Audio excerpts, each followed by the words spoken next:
السلام علیکم new net work کے اسلام آباد اسٹوڈیوز سے آپ دیکھ رہے ہیں ایٹ کیو. میں ہوں احمد قریشی.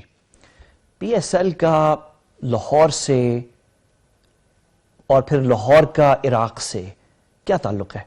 پی ایس ایل کا عراق سے کیا تعلق ہے؟ یہ سوال میں آپ سے اس لیے پوچھ رہا ہوں کہ کیونکہ سیاستدان جو بات کرتا ہے اس کا بہت وزن ہے.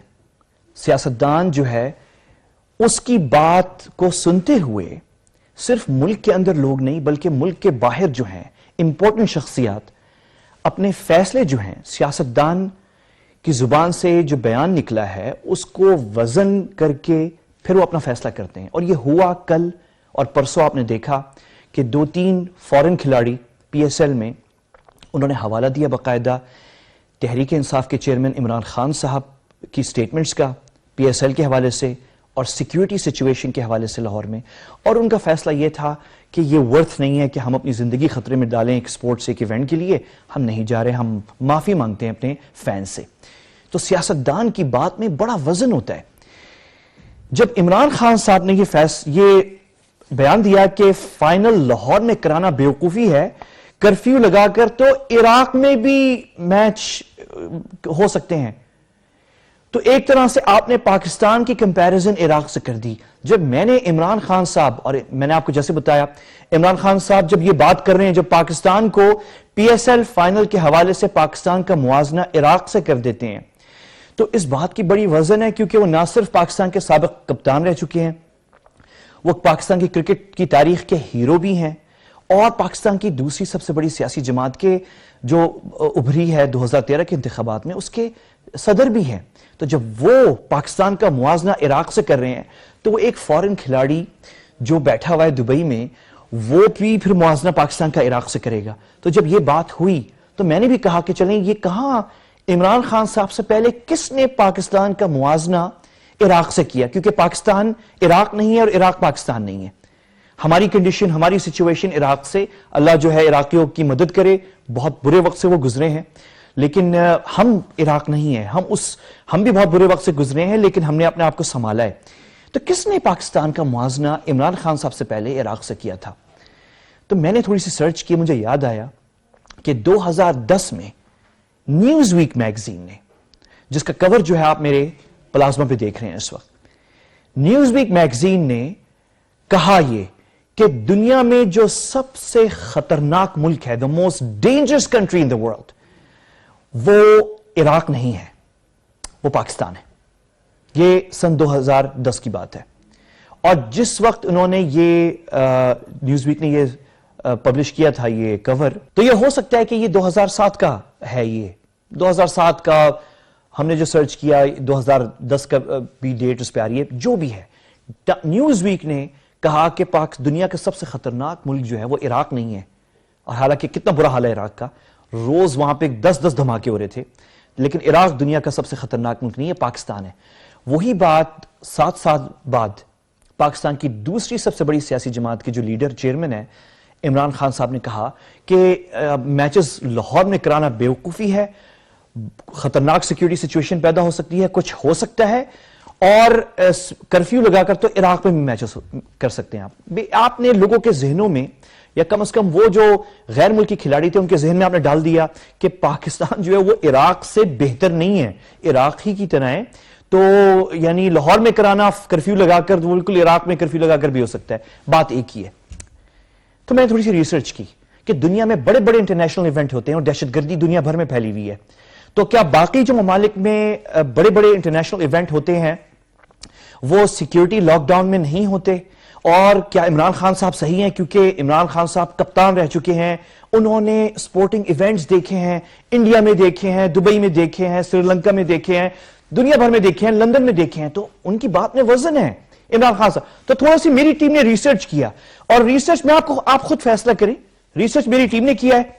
یہ 2012 کے لندن اولمپکس ہوئے تھے, اور یہ گارڈین اخبار ہے, فرنٹ پیج ان کا اسکرین پہ دیکھیں آپ, فرنٹ پیج پہ ان کا ٹائٹل ہے. ٹائٹل کیا ہے؟ ٹائٹل آپ دیکھیں, اولمپکس 2012 کے Olympics security welcome to lockdown London. London میں لاک ڈاؤن. گارڈین اخبار دے رہا ہے کہ اولمپکس 2012 کی security welcome to lockdown London. صرف یہ نہیں کہہ رہا گارڈین یہ کہہ رہا ہے کہ یہ برطانیہ کی تاریخ کی سب سے بڑی سیکیورٹی الرٹ ہے اندر, اور 13,500 پیراملٹری اور فوجی اور پولیس کو موبلائز کیا گیا ہے, جو کہ یہ گارڈین لکھ رہا ہے, یہ میں نہیں کہہ رہا. گارڈین لکھ رہا ہے کہ لندن میں جو سیکیورٹی اکٹھی کی گئی لندن اولمپکس 2012 کے لیے, وہ برطانیہ کی جو فوج ہے افغانستان میں اس سے زیادہ پولیس ہے. یعنی لندن میں لاک ڈاؤن کیا گیا 2012 میں, اور اس لاک ڈاؤن میں جو پولیس تھی وہاں پہ جو سیکیورٹی ڈپلوائے کی گئی تھی, جو کرفیو لگایا گیا تھا لندن میں, اس میں جو لوگ سیکیورٹی اہلکار تھے وہ برطانیہ کی جو فوجی ہیں افغانستان کی جنگ میں, وہ کم ہیں وہ زیادہ تھے لندن میں جو ہے. تو آپ یہ دیکھیں پورا لاک ڈاؤن سیکیورٹی کرفیو لگا کر 2012 کے اولمپکس کیے گئے. چلے یہ لندن ہے, ہم تو لاہور کی بات کریں نا کہ کرفیو لگا کر جو ہے نہیں کرنا چاہیے. کرفیو لگا کر جو ہے پی ایس ایل فائنل, وہ تو عراق میں بھی آپ کرفیو لگا کے جو ہے کچھ بھی کرانا چاہیں, ہم اور عراق ایک ہیں. تو یہ لندن ہے. گارڈین کہہ رہا ہے کہ 13,500 پولیس اہلکار سیکیورٹی اہلکار لندن میں ڈپلوائڈ تھے, جو کہ برطانیہ کی فوج جو افغانستان میں اس سے زیادہ ہے. یہ لندن ہے. دوسرا آ جائیں آپ, یہ ڈیلی ٹیلی گراف ہے, یہ بھی برطانیہ کا ہے. ڈیلی ٹیلی گراف کے ٹائٹل ہے یہ دبئی میں ایونٹ ہوا سپورٹنگ انٹرنیشنل, تو اس کے اندر ایک کھلاڑی ہے جس کا نام ہے اینڈی ریم, ٹینس کا ہے. ٹائٹل کیا ہے؟ ٹائٹل کہہ رہے ہیں کہ اینڈی ریم makes history in Dubai amid heavy security. یعنی دبئی میں ہیوی سیکیورٹی کرنے کے بعد جو ہے وہ ٹینس کا ایونٹ, یہ میں آپ کو دکھانا چاہتا کہ دبئی میں بھی ہیوی سیکیورٹی تھی. صرف یہ نہیں, دبئی سے ایگزامپل ایک اور میں آپ کو دکھا دوں, دبئی اور ابوظبی سے, دونوں سے.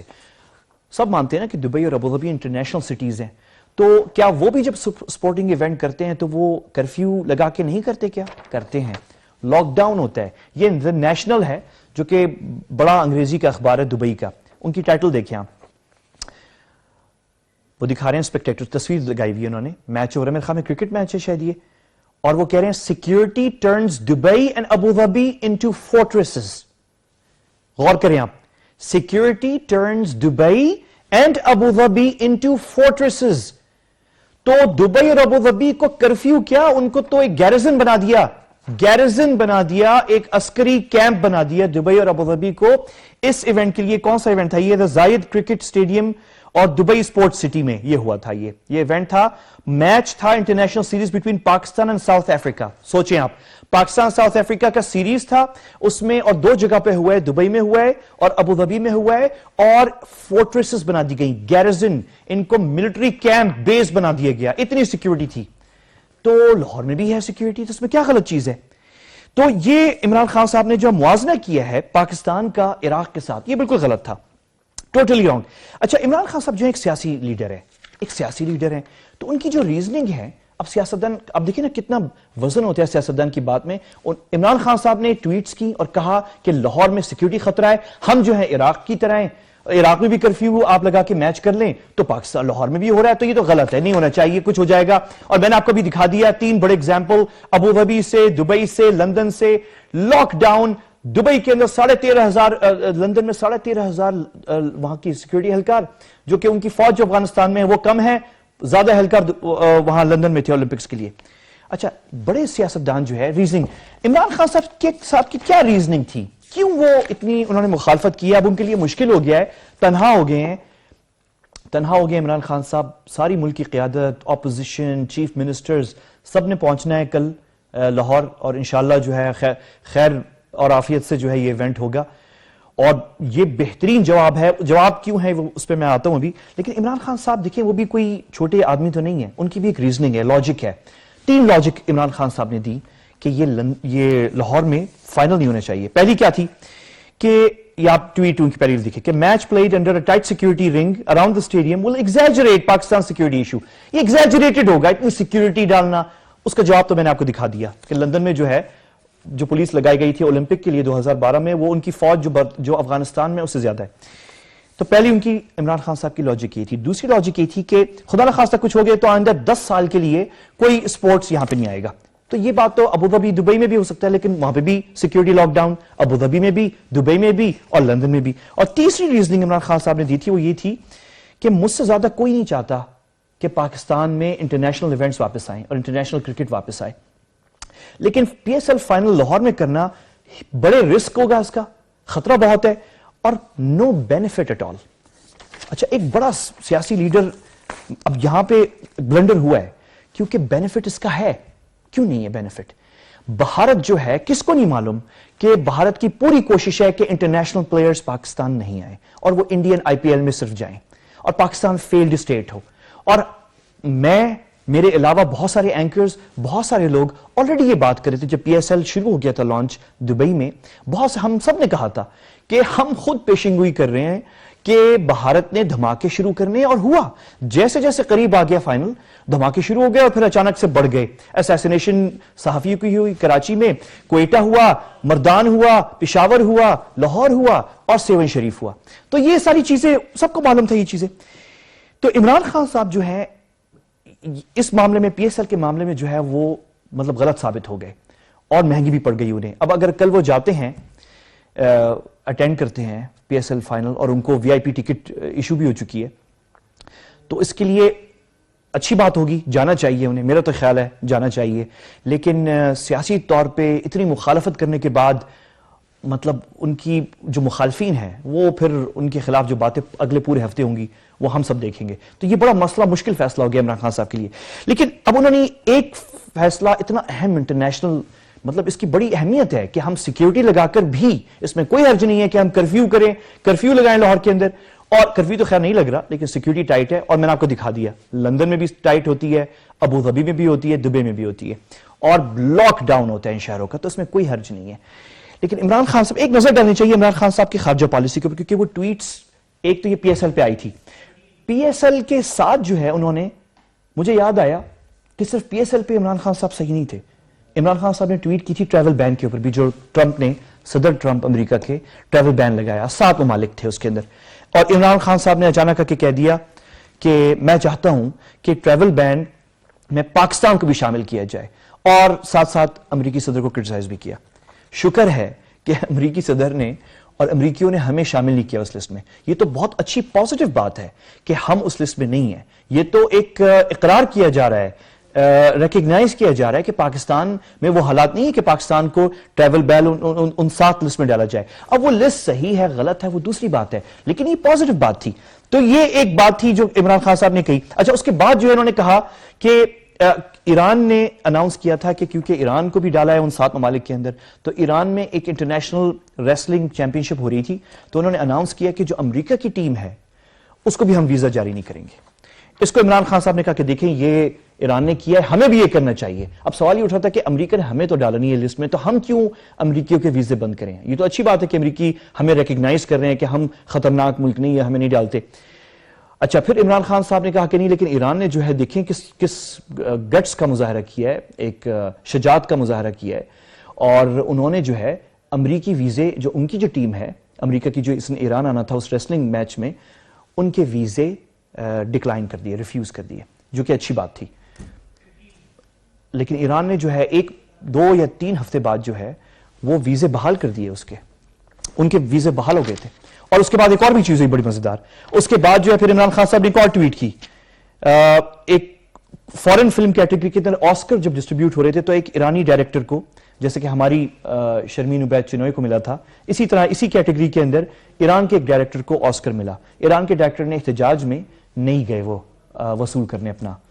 تو اس میں بھی عمران خان صاحب نے ٹویٹ کر دی کہ میں چاہتا ہوں کہ پاکستانی بھی یہی ڈگنیٹی اور سیلف ریسپیکٹ دکھائیں اور بوائکٹ کریں امریکہ کا اور ٹرمپ کا جو ہے. لیکن یہاں پہ سوال یہی اٹھتا ہے کہ یہ بڑی بات اہم اس لیے تھی یہ ٹویٹ کیونکہ آپ پاکستان کے دوسری بڑی سیاسی جماعت کے صدر ہیں. پاکستان ٹریول بین میں نہیں ہے، پاکستانی کیوں بوائکٹ کریں امریکہ کا؟ ہم تو نہیں تھے. اس ایرانی نے، ڈائریکٹر نے بہت صحیح کام کیا، اس نے اپنے ملک کی عزت رکھی، اس نے آسکر کو ٹھکرا دیا، نہیں ریسیو کرنے گیا کیونکہ اس کے ملک کے اوپر، اس کے ملک کو امریکہ نے اس ٹریول لسٹ میں ڈالا ہے. تو امریکی جو ایرانی ڈائریکٹر نے کیا وہ تو بالکل صحیح کیا. ہم کیوں کریں عمران خان صاحب؟ مطلب یہ سوال اٹھتا ہے کہ ہم کیوں کریں, ہمیں تو ٹریول بین میں نہیں ڈالا گیا, تو ہم کیوں اس پہ ڈالیں. تو یہ ایک بڑی چیز. اور آخری جو چیز ہے, ویری کوئکلی, میرا وقت بالکل ختم ہے, آج یہ ٹویٹ کیا عمران خان صاحب نے, وہ کہہ رہے ہیں کہ جو پاکستان نے جو بین لگایا ہے, بند کر دیا, سیل کر دیا بارڈر پاکستان اور افغانستان کا, وہ بارڈر کھول دیا جائے, کیونکہ اس سے انسانی کرائسس ہو رہی ہے. اور کرائسس کہاں ہو رہی ہے؟ کرائسس افغانستان میں ہو رہی ہے. اب سوال یہ ہے کہ یہ آخری پتہ ہے پاکستان کے ہاتھ میں, میں آپ کو بتا رہا ہوں ابھی, یہ آخری پتہ ہے کہ ہم بارڈر سیل کر دیں جب تک افغانستان ایکشن نہیں لے ان دہشت گردوں کے خلاف جو پاکستان میں A P S school, Malala Yousafzai, Bacha Khan university, Sehwan Sharif, Lahore, Quetta, جہاں جہاں دھماکے ہو رہے ہیں تمام افغانستان سے ہو رہے ہیں, اور انڈینز اس کے پیچھے ہیں. تو جب تک افغانستان ایکشن, یہی ہمارے پاس پتہ ہے ہاتھ میں آخری, تو اس پہ بھی عمران خان صاحب کہہ رہے ہیں نہیں, اس کو بند کریں اور کھولیں وہ بارڈر جو ہے. یعنی یہی ایک پتہ ہمارے ہاتھ میں ہے. تو بہت ساری چیزیں ہیں, کبھی وقت ملے گا تو ان ساری سوالات, میری بڑی امید ہے کہ میں بیٹھے عمران خان صاحب کے ساتھ اور میں ان سے پوچھوں یہ چیز کہ یہ سارے خارجہ پالیسی کی نشانیاں ہیں آپ کی. اگر آپ اگلے سال انتخابات میں جیتتے ہیں اور حکومت میں آتے ہیں, تو آپ کی خارجہ پالیسی کی یہ کی پوائنٹس ہیں.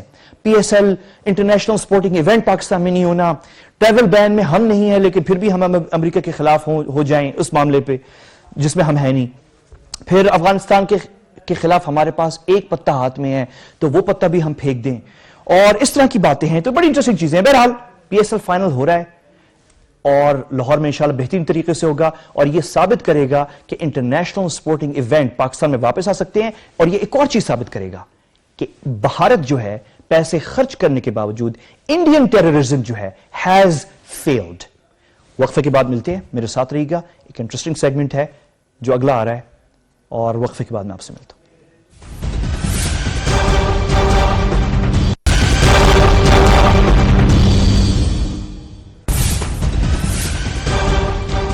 ویلکم بیک, آپ دیکھ رہے ہیں ایڈ کیو. بھارت کے ساتھ بہت برا ہوا ہے پچھلے ہفتے.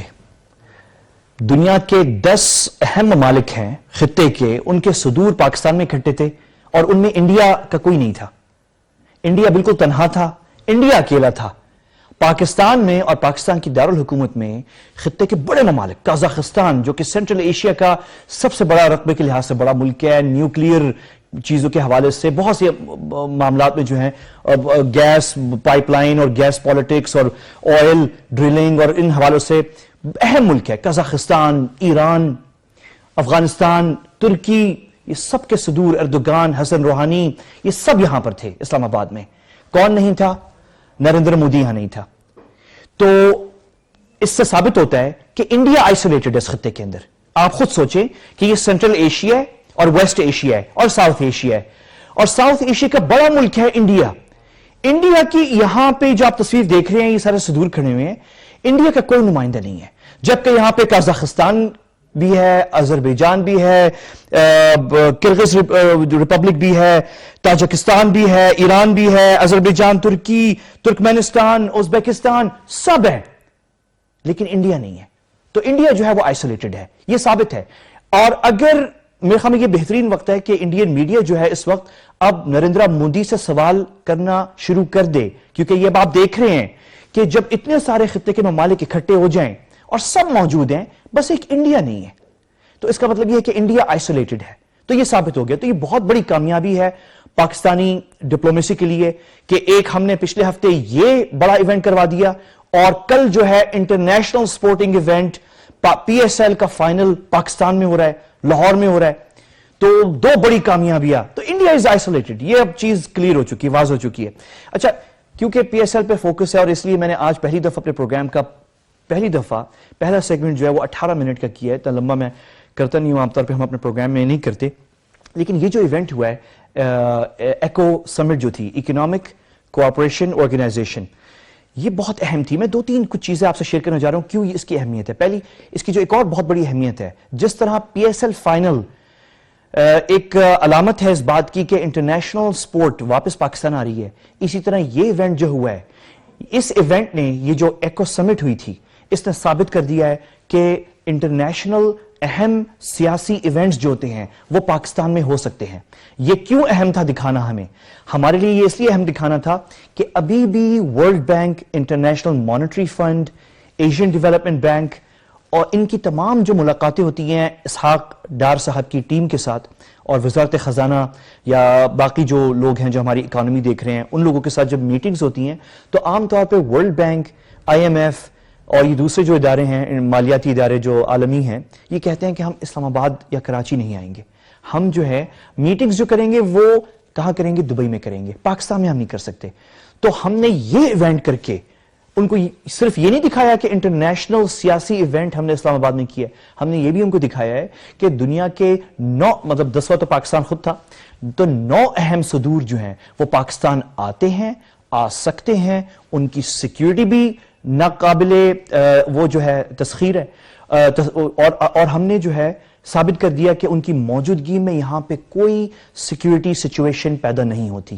ہم قابل ہیں اس بات کے کہ ہم بڑا سیاسی ایونٹ بھی کروائیں اور بڑا، اب جیسے کہ PSL فائنل کرا رہے ہیں، بڑا انٹرنیشنل سپورٹنگ ایونٹ بھی کروائیں۔ تو یہ 2 بڑی اہم چیزیں تھی کہ انڈیا آئسولیٹڈ ہے، دوسرا یہ ہے کہ ہم نے ثابت کر دیا کہ اہم سیاسی ایونٹ، انٹرنیشنل ایونٹس جو ہیں وہ یہاں ہو سکتے ہیں۔ اب میرے خیال میں بہانہ ورلڈ بینک میں جو ہمارے دوست ہیں یا ایشین ڈیولپمنٹ بینک یا IMF، ان کے پاس اب بہانہ نہیں ہے کہ وہ پاکستان میں آ کے میٹنگز نہیں کروا سکتے۔ اگر ہم دنیا کے اہم 9 ملکوں کے صدور کو سیکیورٹی فراہم کر سکتے ہیں اور پاکستان میں ان کی موجودگی میں کچھ نہیں ہوتا، تو یقیناً ورلڈ بینک کی ڈیلیگیشن یا IMF کی اگر آتی ہے اور وہ کہتی ہے کہ ہم نے پاکستان آپ سے ملاقات کر لی ہے، تو اب ان کی بات ہمیں سنی نہیں چاہیے کہ دبئی میں کریں، اب ان سے کہنا چاہیے کہ اب آئیں اسلام آباد میٹنگ کریں۔ تو یہ بڑی ڈیولپمنٹ ہوئی ہے۔ یہ تیسری جو اہم بات ہے، بس میں آپ کو کوئکلی بتانا چاہ رہا تھا، یہ ایکو جو ہے یہ کیوں اہم ہے، یہ جو ہم نے کیوں کروایا ہے ابھی، یہ میں آپ کو تھوڑا سا 2-3 چیزیں بس بیک گراؤنڈ دینا چاہ رہا ہوں اس کا۔ یہ ہمیں ایک عام پاکستانیوں کو جاننا ضروری ہے کہ ہمارا ملک کیا کر رہا ہے خطے کے اندر۔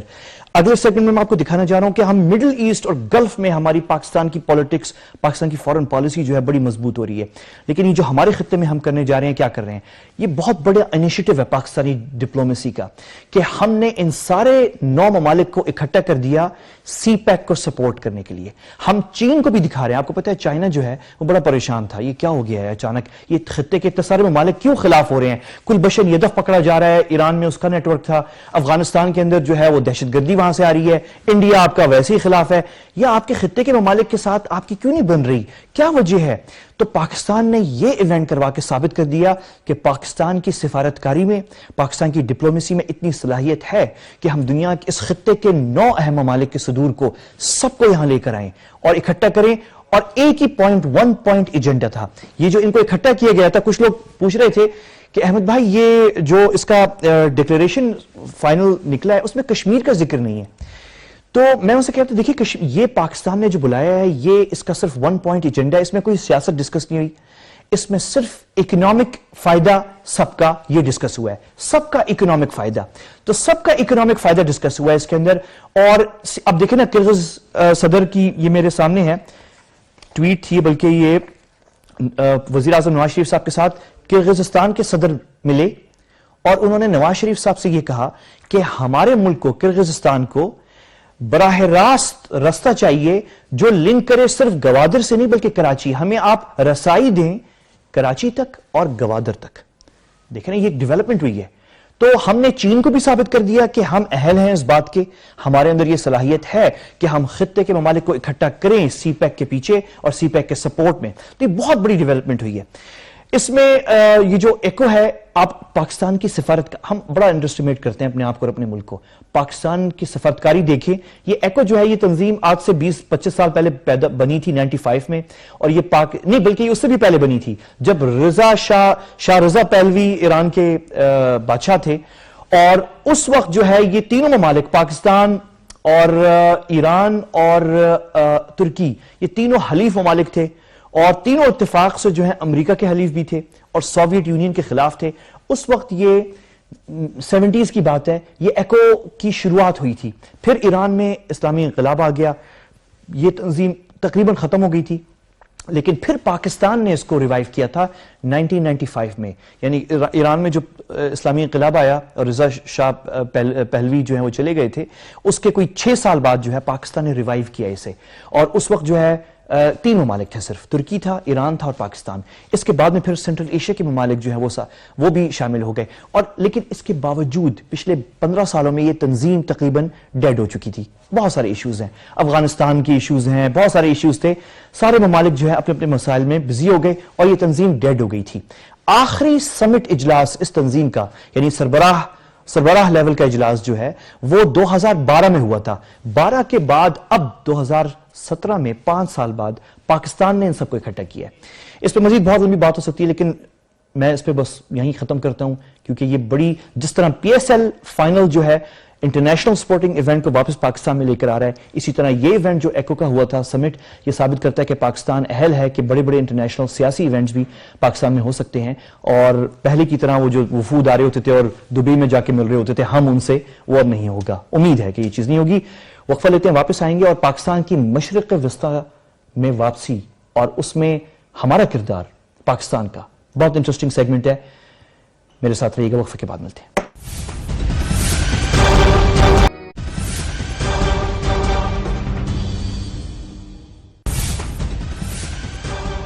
ویلکم بیک، آپ دیکھ رہے ہیں ایٹ کیو. آپ لوگ میں سے بہت سارے لوگ جو ہیں دبئی گئے ہوں گے، ابوظہبی گئے ہوں گے، دبئی گئے ہوں گے. اگر وہاں رکے نہیں تو ٹرانزٹ پہ ضرور گئے ہوں گے، کیونکہ اب تو دبئی جو ہے وہ انٹرنیشنل ہب بن چکا ہے ٹرانزٹ کا. تو آپ گئے ہوں گے وہاں پہ. متحدہ عرب امارات جو ہے وہ پاکستان کے ساتھ جو ریلیشن شپ ہے وہ ایک ہسٹورک ریلیشن شپ ہے. اس میں ہم نے بھی ان کے بڑے کام آئے ہیں اور وہ ہمارے بڑے کام آئے ہیں. ہمارے وہ کام، جب ہم اپنا نیوکلیر پروگرام بنا رہے تھے تو انہوں نے بڑی سمگلنگ میں مدد کی. دنیا کے تمام ممالک جو ہیں جن کے نیوکلیر پروگرام بنے ہیں وہ سمگلنگ کے تھرو بنے ہیں. مٹیریل، چیزیں، ہمارا بھی اسی طرح ہوا. اور ٹیلنٹڈ لوگ ظاہر ہے اور سائنٹسٹ. تو آپ کو شاید یہ سن کے حیرانگی ہوگی کہ اکثر اور بہت دفعہ ایسے ہوا ہے کہ اہم پارٹس، ایکوپمنٹ چھپانے تھے اور وہ متحدہ عرب امارات کے ذریعے سے گزرے ہیں اور ان کے ڈیزرٹ میں چھپائے گئے، علاقوں میں رکھے گئے اور پھر یو اے ای نے جو ہے وہ پاکستان تک پہنچائے. یو اے ای جو ہے وہ جب زلزلہ ہوا تھا کشمیر میں 2005 میں پاکستان میں، تو اس وقت بھی میرے خیال میں 2 یا 3 جو موسٹ جنرس جن کی کنٹریبیوشن تھی ان میں متحدہ عرب امارات تھا. یو اے ای کی بہت زبردست کنٹریبیوشن تھی اور اسی لیے ہماری بہت بڑی ڈس اپوائنٹمنٹ تھی جب یو اے ای کہ کچھ دستے جو ہے بھارت کے یوم جمہوریہ جو بھی پچھلے مہینے تھا، جنوری میں تھا، وہاں دیکھے گئے. لیکن اس وقت میں ٹی وی پہ آیا تھا، میں نے آپ سب کو بتایا تھا جنہوں نے میرا پروگرام اس وقت دیکھا ہوگا، میں نے کہا تھا کہ یہ کوئی اتنی اس پہ وہ ہونے کی بات نہیں ہے. مودی صاحب جو ہیں وہ چاہ رہے ہیں کہ یہ آپ کو دکھائیں پاکستانیوں کو اور آپ کو افسوس ہو اس بات پر کہ آپ کا ایک پرانا حلیف جو ہے یو اے ای وہ اب ہمارے ساتھ ہے. اور میں نے اس وقت کہا تھا کہ یہ ایسی بات نہیں ہے، کچھ تو ایشو ہے ایسے، اس پہ میں آتا ہوں. لیکن وہاں پہ اور بھی صدور دنیا کے آ چکے ہیں. وہ ریپبلک ڈے ایک پروٹوکول دیا جاتا ہے، اس میں اتفاق سے پاکستان کی بھی ایک صدر جو ہے 1950s میں جا چکے ہیں، گورنر جنرل ہیں، میرے ان کا نام ابھی نہیں آ رہا، 1956 یا 55 کی شاید بات ہے، 54 یا 55 کی. تو پاکستان سے بھی انڈیا ریپبلک ڈے میں کوئی جا چکا ہے اور فرانس کے صدر دوسرے، اور آپ جس کو بھی بلا لیں سب چلے جاتے ہیں. انہوں نے اس دفعہ جو ہے یو اے کے شیخ محمد بن زائد کو بلا لیا تھا جو کہ ڈیپٹی کراؤن پرنس ہیں ابوظہبی کے. تو یہ کوئی بڑی بات نہیں ہے. اچھا، ہمارا یمن کی وجہ سے 2 سال پہلے یو اے ای ہم سے ناراض ہو گئے تھے اور وہ ناراض اس لیے ہوئے تھے کہ ان کا خیال یہ تھا کہ وہ جب ہمیں ضرورت تھی افغانستان میں کہ افغان طالبان کی حکومت کو ریکگنائز کیا جائے تو ہمارے خاطر یو اے ای نے ریکگنائز کیا تھا، حالانکہ ان کے اوپر بھی بڑا مغربی پریشر آیا تھا. اور وہ کہہ رہے تھے کہ اب جب یمن میں ہماری سیکیورٹی کے خلاف خطرہ ہو رہا ہے اور ایک تیسرا ملک جو ہے وہاں پہ مداخلت کر رہا ہے اور ٹارگٹ ہم ہیں، تو پاکستان کو ہمیں سپورٹ کرنا چاہیے. ہماری مجبوری تھی، ہم نے سپورٹ نہیں کیا. تھوڑی سی اس میں کچھ ڈپلومیٹک مس ہینڈلنگ ہوئی اور تعلقات خراب ہو گئے تھے. اب یہ بیک گراؤنڈ ہے جو میں آپ کو بتا رہا ہوں. یہ جو تصویر آپ میرے پیچھے پلازوں پہ دیکھ رہے ہیں کہ پاکستان کے آرمی چیف جو ہیں پچھلے ہفتے گئے بذات خود اور مل کے آئے شیخ محمد بن زائد سے، جو کہ شیخ زائد بن سلطان آل نہیان کے بیٹے ہیں، بڑے بیٹے ہیں، بڑے تو نہیں ہیں، ہمیں دوسرے نمبر کے ہیں. اور یہ بہت اہم ہم نے سٹیپ لیا ہے. اس کے بڑے دور رس اثرات ہوں گے. ابھی وقت نہیں ہے میرے پاس، یہ میں آگے چل کے اس پہ تفصیل پہ اگلے ہفتے کے پروگرام میں شاید ہم اس پہ تفصیل سے کچھ کریں گے یو اے کے اوپر کہ کیا ایشو ہے ہمارے تعلقات میں اور یمن اور یہ سب کچھ جو ہے. اچھا، پاکستان کا بڑا اہم رول ہے. آپ کو پتہ ہے نواز شریف صاحب جو ہیں ترکی گئے تھے، ترکی کے صدر جو ہیں وہ گلف گئے ہوئے تھے. گلف جب وہ ٹور کر رہے تھے تو ایران کے صدر حسن روحانی صاحب وہ بھی ٹور کر رہے تھے گلف میں.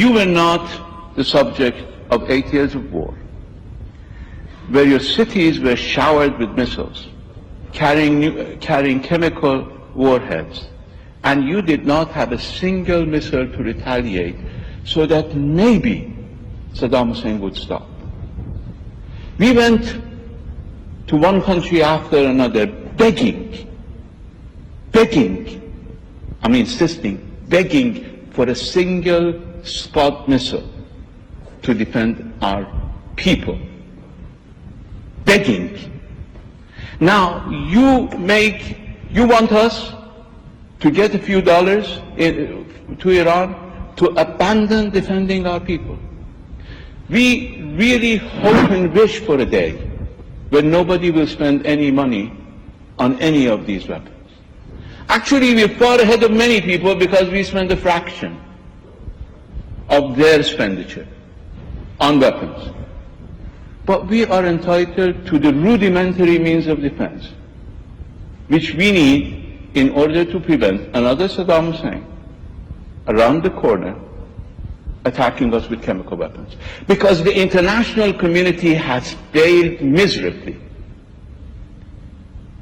in protecting the Iranian people, in safeguarding international humanitarian law.